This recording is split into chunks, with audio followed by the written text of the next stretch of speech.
Don't tell me this is true. Are you really going to leave? Yes, Paul. I just can't stay here.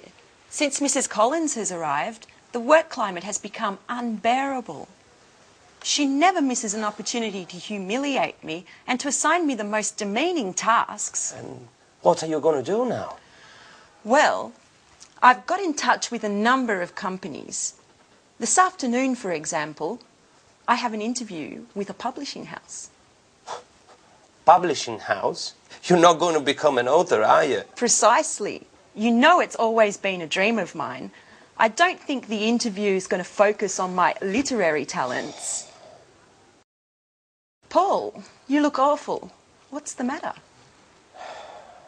I'm a bit concerned about things.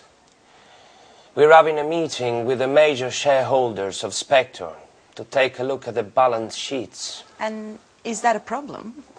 Well, as you know, the year-end balance sheets provide an overview of the economical, fiscal and fiduciary effectiveness of our management. And I certainly hope that scrutinizing the books won't uncover inconvenient discrepancies that could lead to a change of a company leadership. What exactly are you referring to? As you know, things haven't been rosy lately, even if there has been a slight improvement in share prices during the last quarter. However, at the same time, the outstanding debts to our suppliers have also increased. In other words, our revenues don't cover our expenses. The situation is serious then. That's right. I'm afraid we'll need to resort to additional outside financing. I've been calculating the various balance sheets entries to understand what's causing our debts and try to develop a plan of attack under control. The results are anything but encouraging. As you well know, the solidity and integrity of our financial core assets are indispensable to keeping our production capabilities intact and revenues flowing. I certainly wouldn't want to be in your shoes at the meeting. No kidding. I'm predicting lightning and thunder. I wish I didn't have to participate. Perhaps I could come down with a sudden case of flu or something.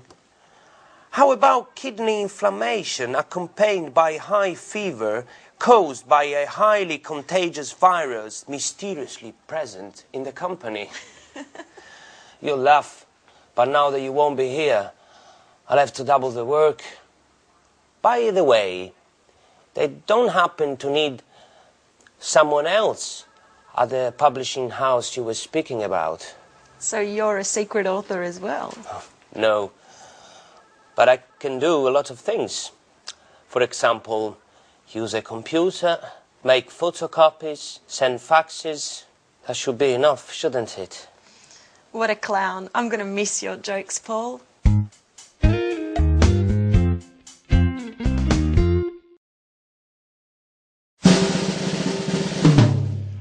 Yes, I see.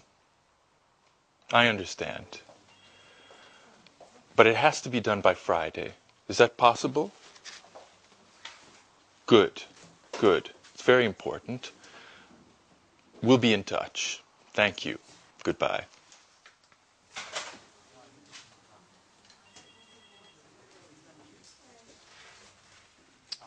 Mrs. Lee, you've got an exceptional CV. Well, thank you, Mr. Stevens. I don't quite understand why you left Spector. According to this, you were in a position of considerable responsibility. That's true. I was very satisfied with my job at the beginning. I had a very prestigious position and many high-profile projects were sent my way. However, once Spector was taken over by a Japanese multinational, things just took a turn to the worse. My boss was let go, many of my colleagues were transferred, and I was relieved of my duties. And of course, well, maybe I shouldn't tell you. Please do.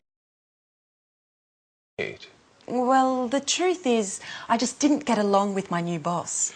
I appreciate your frankness. Sincerity is one of the main qualities that I look for in my employees. But tell me, Mrs. Lee, how are your bookkeeping, invoicing, and administrative skills? Excellent, I would say. But I wanted to speak to you about an... Are you familiar with the publishing market? Yes, to a certain degree.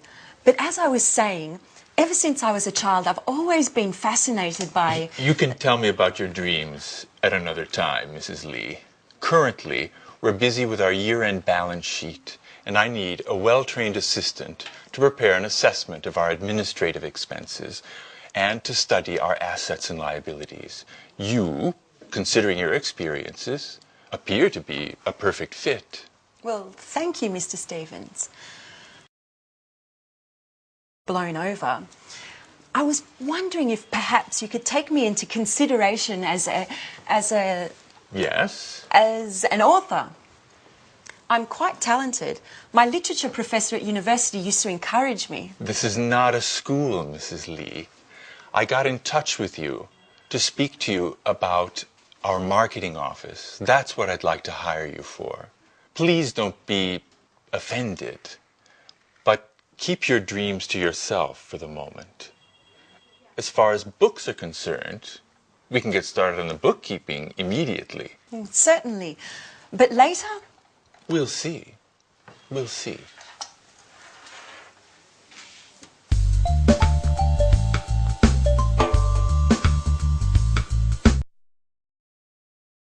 So let's talk about making presentations. I think it's very important when you decide to make a presentation to give it a good structure, because that will help you when you're actually giving it. So let's look at some of the language which will help you give the presentation structure, okay? And let's call on the screen to help us with that. First, it's important to draw everybody's attention to make sure people are quiet. So you could say, for example, shall we start? Shall we begin? Or let's get started. All right, now those are ways to draw the attention of the audience. Then you need to greet them. So you could say, for example, good morning, everyone, which is quite informal. Good morning, everyone. More formal would be, good morning, ladies and gentlemen. That's more formal. So you greet them. Then you introduce yourself. So it would be like this. An example would be, let's get started. Good morning, everyone. Let me introduce myself. My name is Louise Evans, and I'm in charge of marketing. Okay, so you give your name and also your position of responsibility in the company. So you can say, I'm in charge of, or I'm responsible for marketing. Then you need to introduce the topic of your presentation. So you could say, the aim or the purpose, watch the pronunciation, the aim or the purpose or the objective of my presentation today is to talk about the marketing strategy. So 3 words, aim, objective, or purpose. Good. You could also say, for example, I'd like to give you a brief overview or an outline. Now that's quite similar to summary. It means a general picture.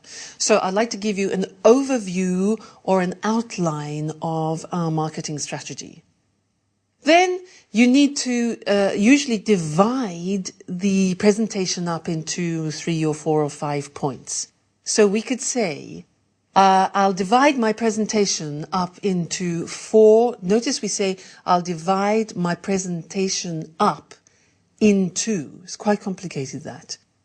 I'll divide my presentation up into 4 points. Now, another word for points is items, or we could say headings, areas, sections, or subjects. Please don't say arguments, because an argument means a heated conversation between 2 people. So, I'll divide my presentation up into 4 main points, items, headings, areas, sections, or subjects. Then you need to look at the verbs that you can use, because you can say then, firstly, I'd like to discuss the marketing strategy. I'd like to introduce the marketing strategy. I'd like to look at is the same as analyze or consider. I'd like to explain. That means talk about the details so that people understand. I'd like to examine. I'd like to show, and I'd like to illustrate. These are the main verbs that you would use when describing what you're going to do. So firstly, you can say firstly, secondly, and finally, or last of all. So you see, you divide it up into sections. Firstly, secondly, finally, last of all. Now, it's often a good idea to talk about the duration, the length of your presentation, because often business presentations can be too long and boring. And if you say, for example, it doesn't take longer than 30 minutes, people are psychologically prepared and feel happier that they're not going to have to sit through a whole load of slides and a long explanation. Give them a time reference.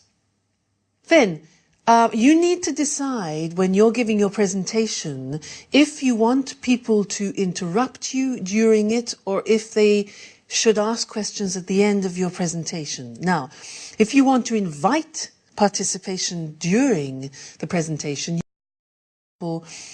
please feel free to interrupt if anything's not clear. Okay? Please feel free to interrupt if anything's not clear, if you want to ask questions. Now, sometimes in a shorter presentation, you would prefer to take questions at the end of the presentation. So you could say something like this. If you have any questions, could I ask you to keep them until the end of the presentation? Let's look at that again. It's not easy. If you have any questions, could I ask you to keep them until the end of the presentation, when I'll be very happy to answer them? All right? So there you keep control of how much interruption you have in your presentation. So we've said, firstly, I'd like to discuss or I'd like to talk about the marketing strategy. Now, when you want to move on to the second point, you can say in English, good, now let's move on to my next point. Move on to my next point. Another possibility is, good, that brings me to my next point. So that's moving the presentation forward. If somebody interrupts you and you don't want to handle the interruption at that moment, you can say, yes, that's a very good question, but can I come back to that later? So recognize the question and say, that's a good question, to show that you're going to deal with it, but then say, can I come back to that later? And of course, if you say that, make sure you remember that question, make a mental note, and always answer it. Then, to conclude the presentation, you can say, I'd like to finish by saying that, or I'd like to conclude by saying that. Or you can say, in conclusion, I think we should, in conclusion.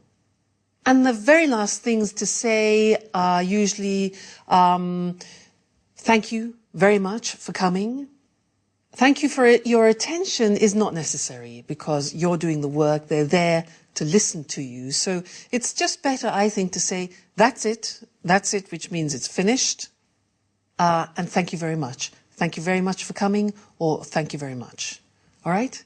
So I hope that helps you with your future presentations. Remember, structure is very important and it will help you remember things more clearly. So good luck with any presentation that you do in the future, and good luck in general with your business English. Bye.